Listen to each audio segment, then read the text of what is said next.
कोरिला, उनको पाकिस्तान ने निशाने इम्तियाज दे दिया। अब मैं आपको बताता हूं कि सेंटकॉम का जर्नल कितनी अहमियत रखता है इस पूरे रीजन में। देखिए, सेंटकॉम का जो जर्नल है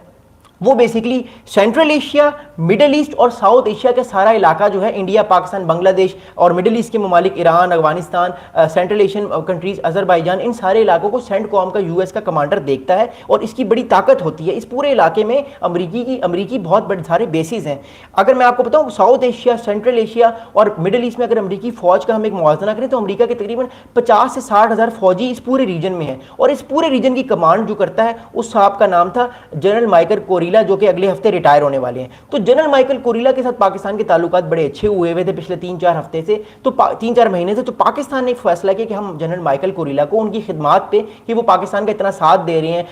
हाउस ऑफ रिपब्लिकन में पाकिस्तान की बड़ी तारीफ कर रहे हैं, तो पाकिस्तान ने फैसला किया हम पाकिस्तान इनको निशाने इम्तियाज देगा, जो पाकिस्तान का सेकंड हाईएस्ट सिविल और मिलिट्री जो है वो एक ऑनर है, निशाने इम्तियाज। पाकिस्तान ने वो दिया जनरल माइकल कोरिला को, जिसकी वजह से जनरल माइकल कोरिला साहब की तरफ से एक स्टेटमेंट आया, सेंटकॉम की जो कमांड है उधर से स्टेटमेंट आया कि पाकिस्तान ने इनको ये निशाने इम्तियाज दिया है। तो अमेरिका भी इस चीज से बड़ा खुश हुआ और डोनाल्ड ट्रंप साहब भी इस चीज से खुश हुए कि मेरे जनरल्स को क्रेडिबिलिटी दे रहे हैं और मेरे इंटरेस्ट का रीजन में पाकिस्तान ख्याल रख रहा है। अगला बड़ा इंपॉर्टेंट स्टेटमेंट ये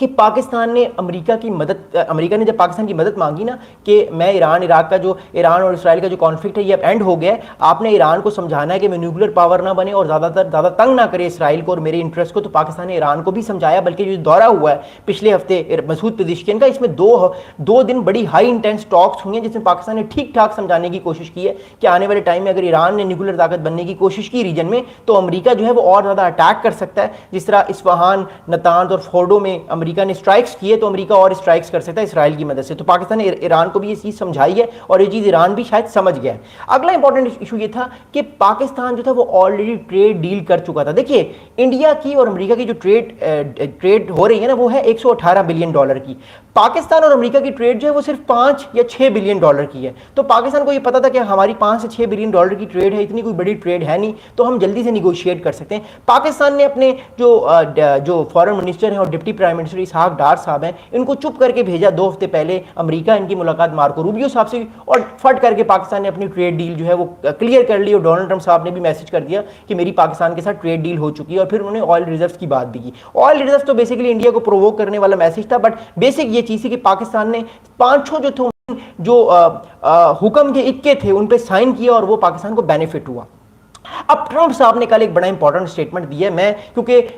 Ukraine, Russia, India, Pakistan war के अलावा दुनिया में जो चीज़ें हो रही हैं उन सबको कवर करता हूं। कल मैंने एक बड़ी इंपॉर्टेंट वीडियो बनाई थी, आप लोगों ने देखी भी थी वीडियो, कि अजरबैजान और आर्मेनिया में जो एक पीस डील हुई है, अमेरिका ने पीस डील कराई है, उस पीस डील के बाद जो सेंट्रल एशिया है उस पर अमेरिका का कितना ज़्यादा इन्फ्लुएंस होगा, ईरान को अमेरिका और इसराइल कैसे काउंटर करेंगे, मैंने उस पर वीडियो बनाई थी। अब जब कल डोनाल्ड ट्रंप साहब ने पीस डील ब्रोकर कराई, अजरबैजान के प्रेसिडेंट बैठे हुए थे साथ में, आर्मेनिया के प्रेसिडेंट बैठे हुए थे, उनके साथ उन्होंने हाथ मिलाया, तो डोनाल्ड ट्रंप साहब ने एक स्टेटमेंट दिया पाकिस्तान इंडिया के हवाले से। उनसे जब सवाल पूछा गया कि आपने 10 अक्टूबर को जो सीज फायर करवाया है उसके बारे में क्या ख्याल है आपका, तो डोनाल्ड ट्रंप साहब का स्टेटमेंट मैं पढ़ रहा हूँ, ये मैं उनके अल्फाज पढ़ रहा हूँ। डोनाल्ड ट्रंप साहब का स्टेटमेंट ये, उन्होंने ये कहा कि with India Pakistan I think there was trade more than any other reason, you know they are nuclear nations, there was a big one, they were shooting their airplanes out of sky, 5 or 6 planes got down in the last level skirmish। यानी ये Donald Trump साहब ने फिर India को provoke करने की कोशिश की कि 5 से 6 फाइटर जेट्स गिरे हैं पाकिस्तान इंडिया के क्लैश में, और फिर उसके बाद इंडियन मीडिया में इस चीज को उछाला गया, क्योंकि डोनाल्ड ट्रंप साहब बार बार इंडिया का नाम ले रहे हैं। पाकिस्तान, देखिए, पाकिस्तान इस चीज से प्रोवोक नहीं हो रहा, बिकॉज पाकिस्तान को इस चीज का पता है कि अमेरिका ने इस चीज को ब्रोकर करवाया, और अगर अमेरिका ने नहीं भी करवाया तो पाकिस्तान को अमेरिका को क्रेडिट देने में कोई मुजाहकत नहीं है, कोई प्रॉब्लम नहीं है, पाकिस्तान अमेरिका को आसानी क्रेडिट दे सकता है। तो पाकिस्तान ने तो आराम से क्रेडिट दे दिए। ये मोदी साहब की ईगो थी जिसकी वजह से मामला खराब हुआ। अब ये चीज जो है,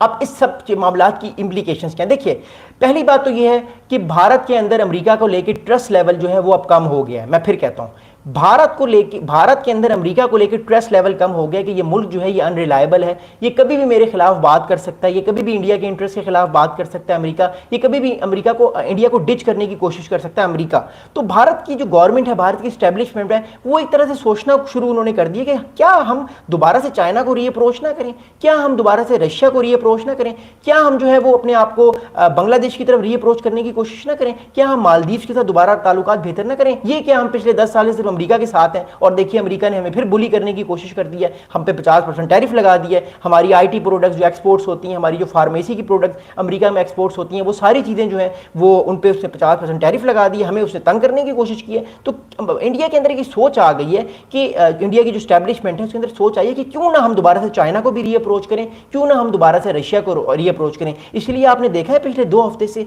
इंडिया के ताल्लुकात रशिया के साथ भी डिफरेंट लेवल पे आ गए हैं। पहले अजीत डोवल साहब गए हैं मुलाकात करने रशिया के प्रेसिडेंट के पास, फिर उन्होंने इनवाइट किया रशिया के प्रेसिडेंट को कि आप इस साल के एंड में इंडिया आएँ। फिर उसके अलावा जो है वो वांग ही जो चाइनीज़ जो फॉरेन मिनिस्टर हैं वो इस महीने के मिड में इंडिया भी आ रहे हैं और पाकिस्तान भी आ रहे हैं। फिर जो इंडिया के प्राइम मिनिस्टर मोदी साहब हैं वो इस महीने के एंड में जो है वो शी जिनपिंग से मुलाकात करेंगे तियानजैन में, जो चाइना का सिटी है जहाँ पे शंघाई कोऑपरेशन ऑर्गेनाइजेशन की जो मीटिंग है वो इस मंथ के एंड में हो रही है। तो इंडिया ने भी एक तरह से अमेरिका को मैसेज दिया कि देख लो, अगर तुमने जो है वो मुझे इस तरह तंग करने की कोशिश की तो मेरे पास ऑप्शंस खुले हुए हैं, मैं दोबारा से चाइना से रीअप्रोच कर सकता हूँ, मैं दोबारा से रशिया के साथ रीअप्रोच कर सकता हूँ, और ये मुझे बुली भी नहीं करते, ये मेरा ख्याल भी रखते हैं, मेरे साथ ट्रेड में मुझे टैरिफ भी नहीं लगाते। बट अमेरिका को भी आई थिंक इस चीज़ का पता है कि एकदम से वो अपने ताल्लुकात बुरे नहीं करेगा। अमेरिका कहीं ना कहीं इंडिया को आंख मार के अपनी तरफ ले आएगा, because at the end America और जो भारत के ताल्लुकात हैं हम सबको पता है कि वो स्ट्रेटेजिक ताल्लुकात हैं, और असल जो बेसिक जो गोल है वो कौन सा है, मेजर गोल चाइना है कि चाइना को कंटेन करना है। और अगली बात क्या, देखिए अगली बात ये क्या है कि कहा जा रहा है कि इंडिया और यूएस की जो एक तरह से ट्रेड है इसमें एस्केलेशन होने के चांसेस ज़्यादा हैं। अभी तक तो मोदी साहब ने बड़ी समझदारी का फैसला किया है, अभी तक मोदी साहब ने डोनाल्ड ट्रंप साहब को डायरेक्टली किसी पब्लिक स्पीच में हिट नहीं किया। उसकी वजह बहुत सारे जो है इकोनॉमिक्स ये कह रहे हैं कि ये मोदी साहब की बड़ी अच्छी मूव है। मोदी साहब को चाहिए कि 2 से 6 महीने चुप करके बैठें, अमेरिका करता है उसको करने दें। अगर मोदी साहब ने भी हिट किया तो फिर डोनाल्ड ट्रंप साहब ज़्यादा हिट करेंगे, और वो ज़्यादा हिट करने की कैपेबिलिटी रखते हैं। तो फिलहाल इंडिया को खामोशी से जो भी चीज़ें हो रही हैं होनी चाहिए। जो ही यूक्रेन रशिया वॉर खत्म होगी दोबारा से अमेरिका के और भारत के ताल्लुकात नॉर्मल हो जाएंगे। ये सिर्फ यूक्रेन रशिया वॉर की वजह से अमेरिका फिलहाल इतना खूंखार हुआ है इंडिया को लेकर। अगला बड़ा इंपॉर्टेंट इशू ये है कि देखिए